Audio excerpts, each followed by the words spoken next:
I'm Aubrey Sitterson, and this is SKALD. You're listening to the only story that matters. This is oral storytelling in its platonic form. Every episode is created solely by me. And get this, I perform them each in one single, flawless take. SKALD is serialized, but you shouldn't worry about starting here. If you listen and you dig it, which I know you will, you can always seek out the backstory with the previous episodes of the podcast or the prose volumes, available exclusively on Amazon. This isn't me reading you a story. This is me telling you a story. This is SKALD, part 68.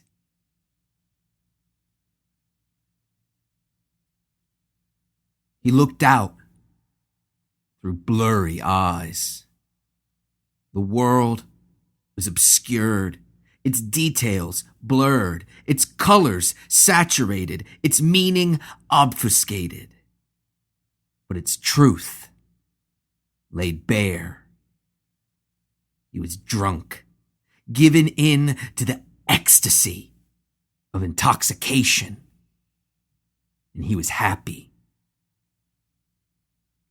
He was drunk enough for the sharp pain, the excruciating agony that accompanied every breath taken in that border realm, taken anywhere in the sundered worlds, drunk enough that the pain was numbed, made bearable, drunk enough that he was able to push everything out, to ignore the distractions that beset him on all sides, to focus on what mattered, on what truly mattered. The heavy fist, calloused from years of punching wood, punching gravel, boiling water, and whatever else his master had commanded. The heavy fist flying toward his face at a preternatural speed.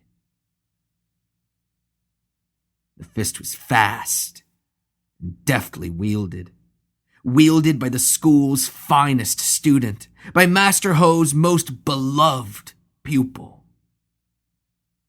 It was one of only 2 strikes that Master Ho, a member of Ravana's revered 7 masters, one of only 2 strikes that he taught. But this most definitely was not the distracting strike. The strike meant to catch a rival off guard, to lull them into a false sense of security, to guide them deceptively into a world they falsely believed themselves to understand. No, this was the other strike. The fell strike. The strike that could drop a healthy man where he stood. This was the strike that gave mortal men that which they all craved, whether they knew it or not. This was the strike that ushered the unfortunate into that inky black void of nothingness. This was the mercy blow, and it was expertly wielded.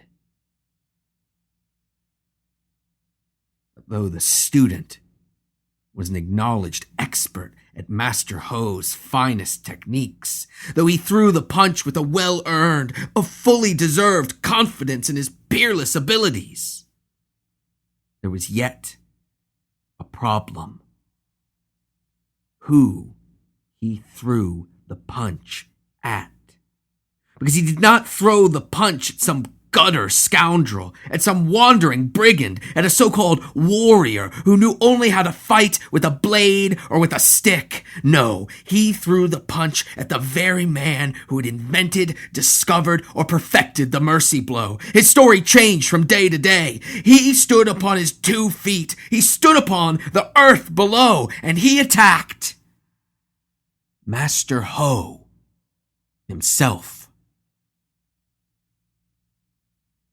As the punch approached, as Master Ho felt the air displaced by it brushing up against his clean-shaven face, as he saw his pupil lunging toward him through half-closed eyes, Master Ho gave in to the ecstasy, gave in to his intoxication, and he simply swayed to the left, moving so slightly that the punch still grazed his finely groomed, gray-flecked hair as it followed in his wake. The pupil grunted and began to turn, began to ready another attack, shifting his weight to one leg, preparing for what should have been a devastating kick, a kick meant to shatter ribs, to rupture organs, to end life. But Master Ho could see not everything, but could see what was important, could see what he needed to know without being bewildered by the extraneous, by the external forces that threatened to divert his attentions. He could see his student shift his weight to his right leg, so that as the ecstasy took him, as it flowed through his veins, giving his form liquid movement and beauty, Master Ho flung himself forward, kicking his right foot behind him, connecting with the back of his student's knee, sending him crumpling to the ground. But as soon as Master Ho fell, before his fine silken garments could even settle upon the earth, he was moving once again, rolling forward and away from his assailant, from his pupil, who was quickly scrambling back to his feet. He rolled up into a clumsy handstand, swaying precariously as he stared back at his pupil, moving toward his master once again, but this time more cautiously. He was cautious.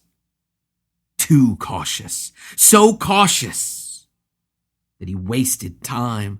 Time that Master Ho used to his advantage, as time should, as time must always be used.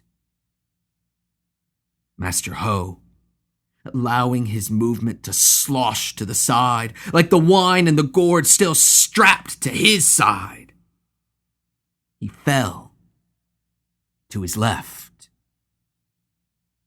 And as Master Ho fell, as his paunchy, deceptively agile form reclined out upon the ground, his head resting upon his left fist, his left elbow resting upon the floor of the forest, he shot his right hand down. He seized the gourd. He removed the stopper, and he raised it to his lips in a single, shockingly graceful motion. A distraction. The distracting strike took many forms, and in this one, lounged out upon the ground, careless, without care, lifting a gourd of wine to his lips. It was successful. Master Ho's student was completely taken aback. Completely taken, unaware by his opponent, by his master's willingness to put himself in harm's way, to, instead of taking up some kind of versatile stance out of confidence, drunkenness, or sheer love of foolishness, to instead sprawl out and pour more wine into his already besotted throat. So the student waited. The student, uneager to charge headlong into a trap, simply hopped back and forth, keeping his balance fluid, keeping his options open, keeping his opponent guessing, just as Master Ho had taught him. And as he did so, Master Ho watched him, though his eyes were so glazed over that it was unclear what he saw or even where he gazed. "Is that it, Mouse?" Master Ho slurred his speech as he called out to his pupil, using the nickname he had given the boy upon his first day of training, just as he had given all of his students. And then, Having seemingly lost interest in Mouse, in his most prized pupil, Master Ho turned to the rest of the class, to the boys and to the girls who had given up everything to come and train there in the forest with the most eccentric and challenging of Ravena's revered 7 masters, the one with the fey glint that never left his eyes, no matter how glassy they became, no matter how far his drunken eyelids drooped down over them.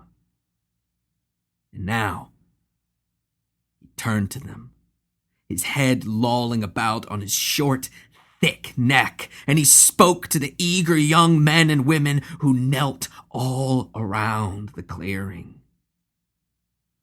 "All right, then. See if you can help him." No sooner had he spoken than the students, trained to use what little they had to their advantage, and knowing that time was always what they had far too little of, they leapt to their feet, and they began to close in on him. And as they approached, as they took up the stances and poses that he had drunkenly taught them, he raised his gourd to his lips one final time, took a deep pull, quaffed what remained inside of it. And he allowed the wine, he allowed that life-giving, life-affirming, life-enhancing fluid to animate him as he met his attackers. At first he stayed upon the ground. And why not? He was comfortable there. He simply rolled, spun, and occasionally lashed out with a distracting strike. He swatted away dirty, bare feet. He jabbed at taut tendons. He swept legs out from under those they carried. And once, simply because the mood struck him, he flung his gourd at a scowling face. But as the gourd shattered, as Master Ho felt himself fill with regret at losing yet another gourd, he decided that it was time to stop playing with his students. In order to conquer fear, they must first know it. So as they assaulted him again and again, with volley after volley of punches, kicks, slaps, elbows, and knees, Master Ho slowly, steadily pulled his legs up underneath of him, leaning into a precarious crouch, swaying from side to side, dodging the multiple mercy blows that came his way, and absorbing the distracting strikes with shoulder, with knee, with back, and occasionally with that which he had always boasted to be his most devastating weapon: the exceptionally large head that swung erratically upon that constantly moving neck. Though they had him surrounded, though they lashed out at him repeatedly, endlessly, Master Ho remained untouched, remained unbothered, remained unconcerned, because Master Ho was profoundly drunk. That last long draw on the gourd had begun to kick in.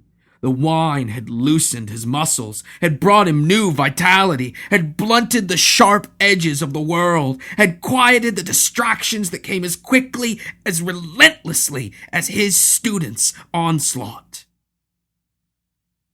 His pupils' assaults slowed. He slowed. Time slowed.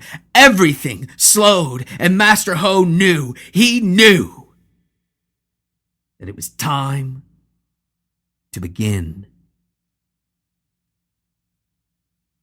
He couldn't keep track of his movements. He had no desire to, but even if he had, he wouldn't have been able. They were quick, decisive, and yet shockingly gentle. They weren't distracting strikes. No.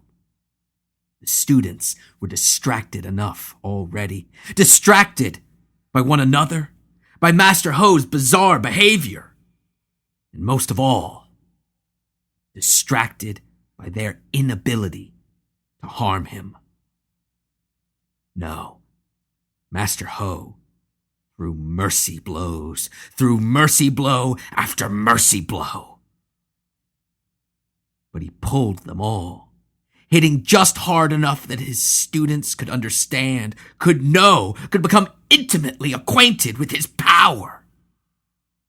Because after all, what is a master without his students? And even if he had desired to track his own movements, even if he had been able to track them, even if he had thusly decided to observe and consider and analyze the attacks that now flowed out of him seamlessly, joyously, it would have been a mistake. It would have been a terrible mistake, a fight-ending, life-ending mistake. Because that unpredictability, the fact that not even he knew his next move, the fact that hints could be found nowhere in those glinting, glowing green eyes, that was the source of his strength, his power, his ability to dismantle each of his students, those highly trained fighters, the ones that now buffeted him with blows. No. He didn't track his movements. He didn't even try to understand what he did or why. He simply gave himself over to the wine, to the drink, to the ecstasy of intoxication that had taken him. And he lashed out. He spun. He hit with hand, with fist, with elbow, with foot, with knee, with hip, with finger, and with head. He became the 8-armed star he saw in his most fervent bouts of drinking, his most frenzied worship of the vine. He soared through the world, through the true world, a world unhindered by facts and details, by the things that tarnish the truth. He soared, he flew, and he was ecstatic as he felt his hand hit cheek, felt his fist hit jaw, felt elbow hit rib, felt foot hit thigh, knee hit kidneys, hip hit stomach, finger, eye, and head nose.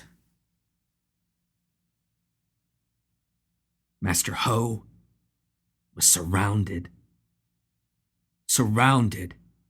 by assailants, by his students, surrounded by the trees of the forest in which they trained, surrounded by the arrhythmic pattern of his own blows, surrounded by the increasing grunts and cries of his pupils. He was surrounded by combat and all that it entailed. But he didn't see it. He didn't hear it, smell it, or feel it, because the only thing he felt was the ecstasy, the inebriation that he had chased and caught, the one that delivered him into a purer realm, into a realm of ideas and truth unsullied by the real world. And it was there where he was most effective, where he was most dangerous. It was there that he could be untroubled by his self. It was there where his art resided and grew strong.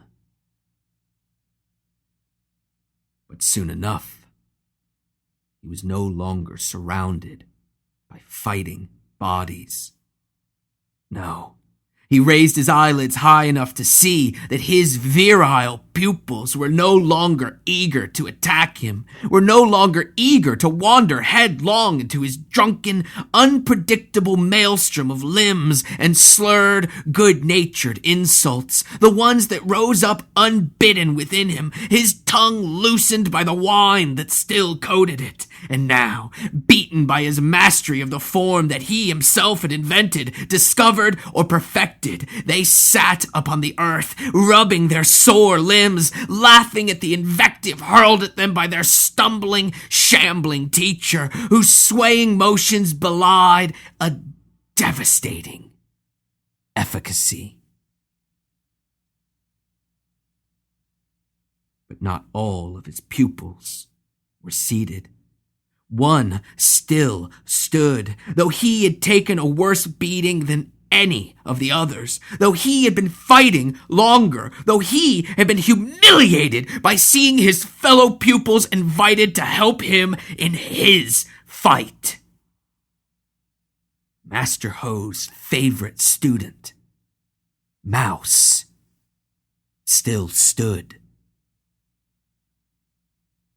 He had been too hasty, and he had suffered for it. Mouse had been too cautious, and he had suffered for it.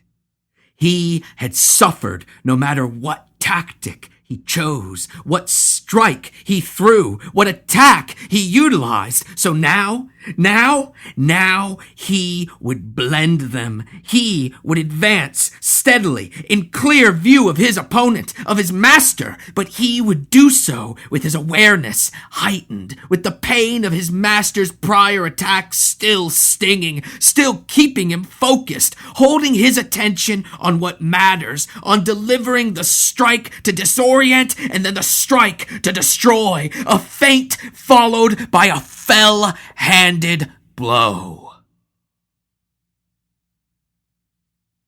And he knew exactly how he would do it. In the motions of his master, he saw for an imperceptible instant. He saw it. He saw that which his master took great pains to avoid, but which, on a long enough timeline, was never avoidable. Mouse, shuffling forward, adopting a flowing, halting stance of his own, gazed out at his master, and he saw that which was anathema to Master Ho. He saw a pattern. Master Ho had been defeated. Defeated by predictability, by staidness, by commitment to an ideal too rooted in the real world, one predicated upon structures that boasted sand as their foundation, that could be washed away by the life-giving liquid that sloshed around inside of each of them. Mouse saw his opening. He saw where Master Ho would stagger and slide next. He saw the immediate future, saw himself delivering a a weakened version of the punch he had opened with, aimed to miss, obviously, to miss egregiously. And then, best of all, he saw it. He saw the finish.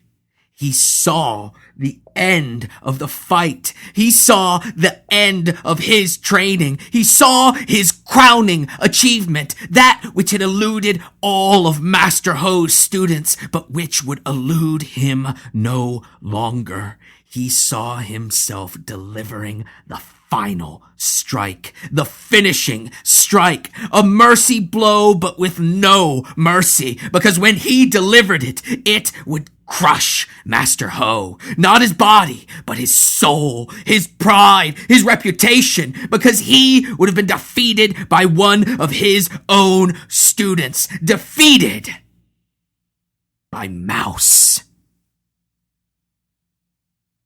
With a smile creeping across his face, unbidden but unforbidden, Mouse leaned forward.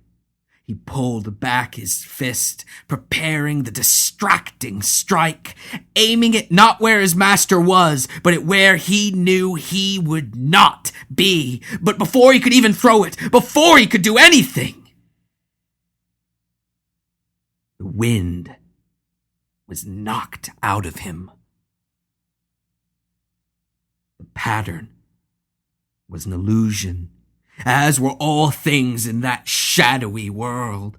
The pattern itself was a feint, was the distracting strike, and when it had done its job, when it had served its purpose, Master Ho had bent his knees, dropping his squat form low before springing up and forward, driving that massive head, that ponderous globe, directly into Mouse's solar plexus.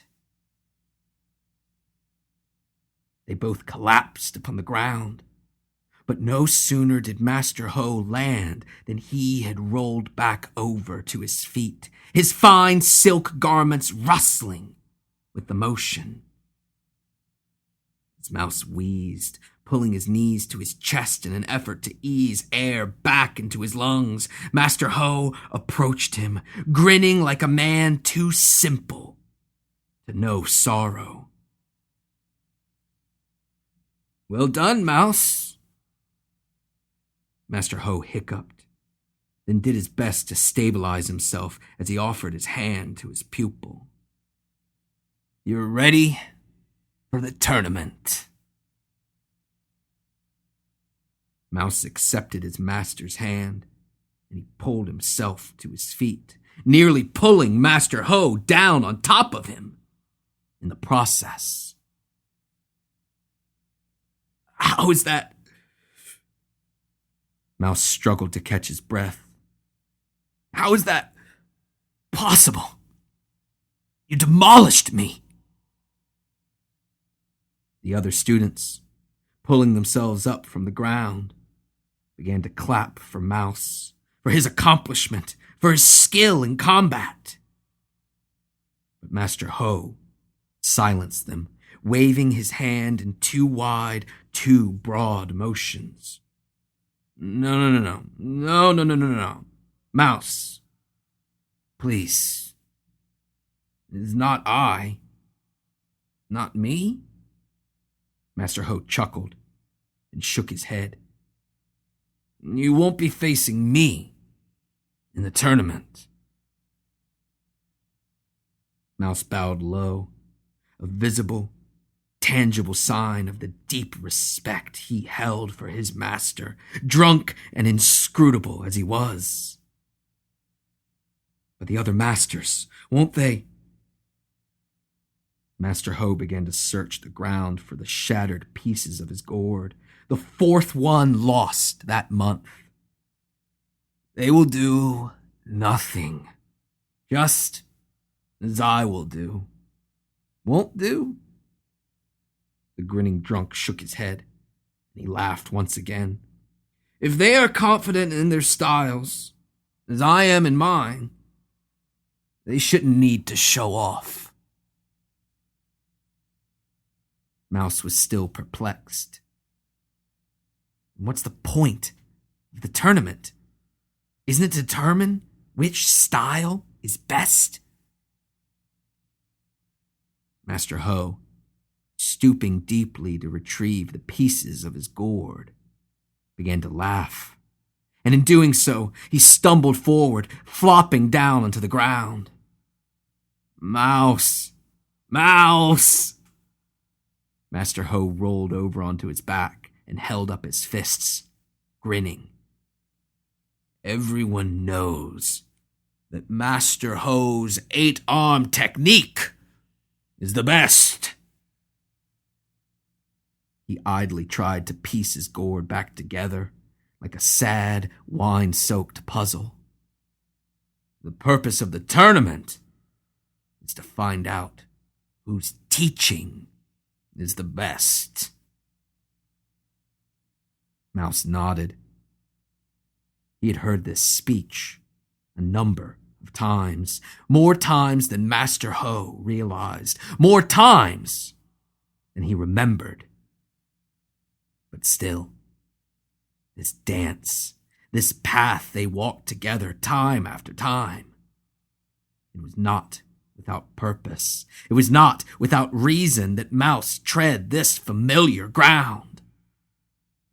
He lowered himself as he spoke, lowered himself to his teacher's level. "And please, Master Ho, I ask you to teach me something else."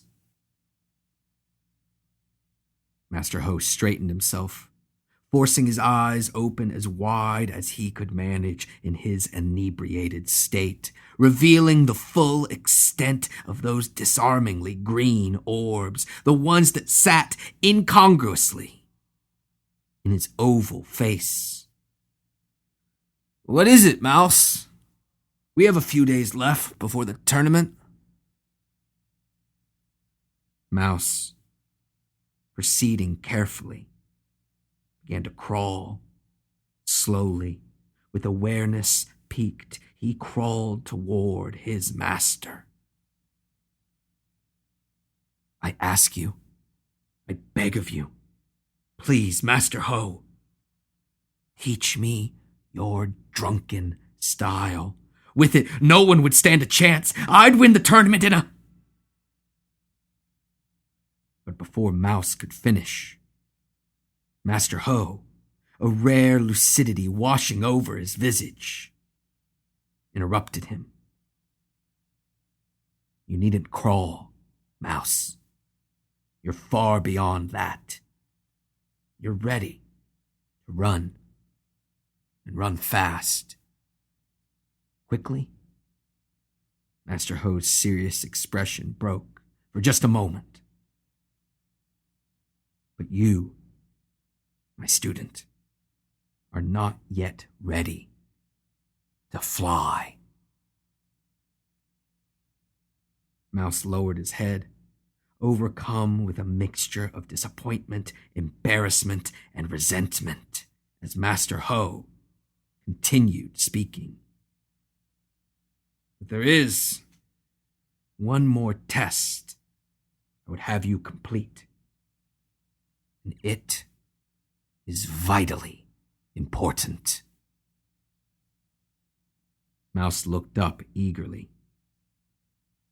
"Yes, Master Ho. Anything. What is it?" Master Ho took Mouse's hands and carefully, reverently, placed something within them. The shattered remains of his drinking gourd. "See if you can find me another one of these, with wine in it."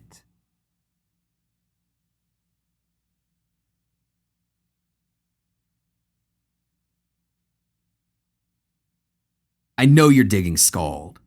Otherwise, why would you be listening? But here's the thing. Not everybody does. In fact, I just got my first ever bad iTunes review.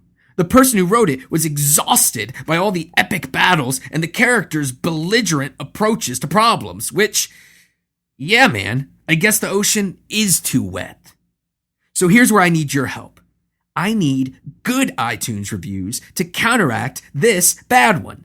SKALD is for a very, very specific type of audience, and I need your help getting the word out to help those people find the only story that matters. Leave a good review, and I'll read it on an upcoming episode of the show. Reviews are great for getting the word out about SKALD. But to be able to afford to continue providing you with a brand new episode every week, I am dependent upon the support of the SKALD patrons. People who, not content to simply be fans of SKALD, actually made the step to start supporting the only story that matters, taking part in a grand tradition of bards and their patrons. They did so by going to patreon.com/SKALD, signing up for a small monthly donation and getting great rewards in return. Patreon.com/SKALD. Every Tuesday, I post a new episode of SKALD. So please tell all your friends in real life and online about it. I am shameless. So if you tag me in positive posts about SKALD, I will always, always, always share them. I'm Aubrey Sitterson on all social media. Or just go to aubreysitterson.com for links to everything I've got going on, including the prose versions of SKALD, as well as my Patreon account. You ready for a plug? I know you're ready for a plug. This week, I implore you to go check out one of my favorite television shows. One that has absolutely nothing to do with SKALD in terms of content, tone, or anything else. It's the British sitcom Peep Show, and it's available on Netflix and Hulu. It is grim and weird and hysterical, but not in like a super quirky, cutesy-wootsy way. I am not one of these folks who watches a lot of British television and raves about all of it. But Peep Show always, always, always slays me. If you're feeling restless and you're not digging it at first, skip to the second season. Trust me. Thanks for listening. I'll talk at you next week.